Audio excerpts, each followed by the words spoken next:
Well, from all those stories pertaining to security during the electioneering period, let's now bring in our senior political reporter, Patrick Amimo, who now joins us in the studio. He attended the briefing in the morning by Acting Interior Cabinet Secretary Fred Matiang'i with the diplomatic community. Patrick, thank you. Always a pleasure to have you here.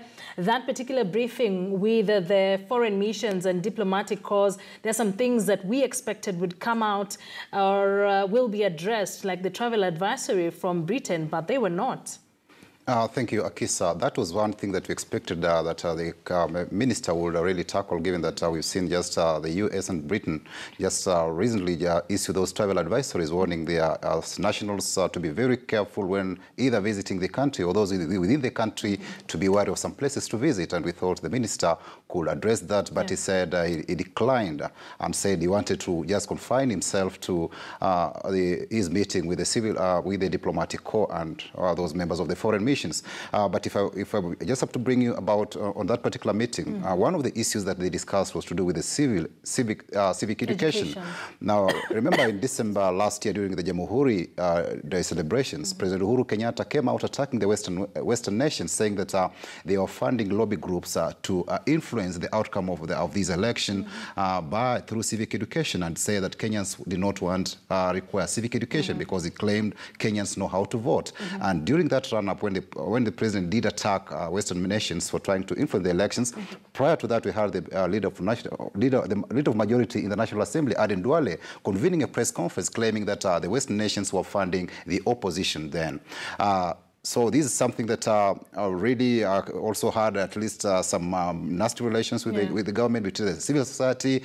We saw the government come out attacking the International Federation of Election Systems, IFES, which the government banned. Strange enough, IFES was also a partner with IEBC and had been participating with the IEBC even since the 2013 elections. And were they part of the meeting?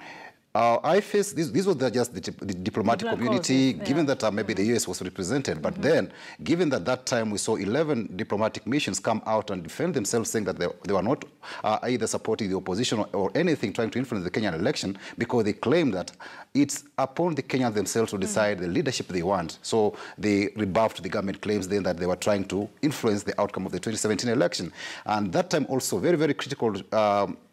We had the Kenya Electoral Assistance Program from the US that was a 2 billion shillings of funding, and we saw the government decide to close that tap from the US government. So it's something that I expect in this particular meeting they did discuss on how maybe they can open the taps for the funding of civic education as we head towards these elections that are only 12 days away.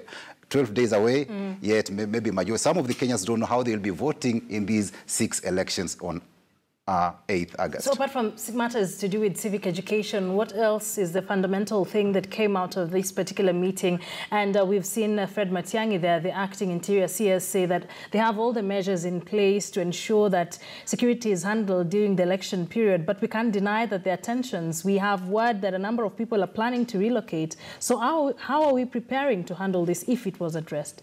Yes, the other issues to do with the deployment of security across the country, security personnel. You've seen at least IEBC on its part wants to have at least 120,000 officers manning its 41,000 polling stations across the country. For each polling station, IEBC requires at least two security officers, maybe from the police department. So that one, the ministry is trying to liaise with the IEBC to see how they'll give them the 2 officers to man each station or an extra officers depending on need as is required, depending on the security situation. But overall, we've seen that the other officers or agencies have been brought on board from KWS. You've seen NYS.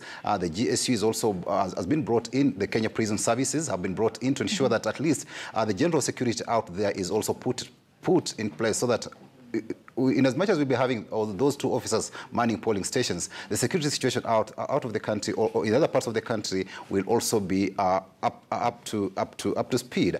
And these we've seen the government has identified 20 counties as hotspots. So we expect in these identified counties we'll see more deployment of security agencies in this particular area to ensure that there is law and Kenyans participate in the elections without fear or without any fear to their lives or property. But then we've seen NASA recently come out and say that the government is trying to rig the elections by use of the security agencies. And in fact, recently they brought in the military. This was one thing that we wanted at least the CS Matiang'i to clarify on, because he had assured the country that he will be meeting with members of the opposition and other stakeholders in these towards these elections, and assure them on how the government intends to deploy the security out there, because the opposition claims part of the scheme is to intimidate its supporters, either to compel them to vote for Jubilee and or suppress the voter turnout in NASA strongholds. And they did identify six counties, Kisii, Migori, Homa Bay, Bungoma, and parts of Uasin Gishu. So I think it was very incumbent upon Matiang'i to come out and clarify on this and tell us maybe when he'll meet, he's going to meet these opposition chiefs and tell them really what the government is up to, and also allay these fears of maybe if it's rumors or not. But then he said he was pressed with time and many assignments for the day. So I expect maybe in those many functions he'll be attending today. He will be addressing He'll be addressing it. Thank you so much, Patrick. My senior reporter, Patrick Amimo here, just clarifying on a number of things. And as he says, there are still issues that the CS, acting Interior Cabinet Secretary, is expected to address in the array of meetings he's expected to attend from now.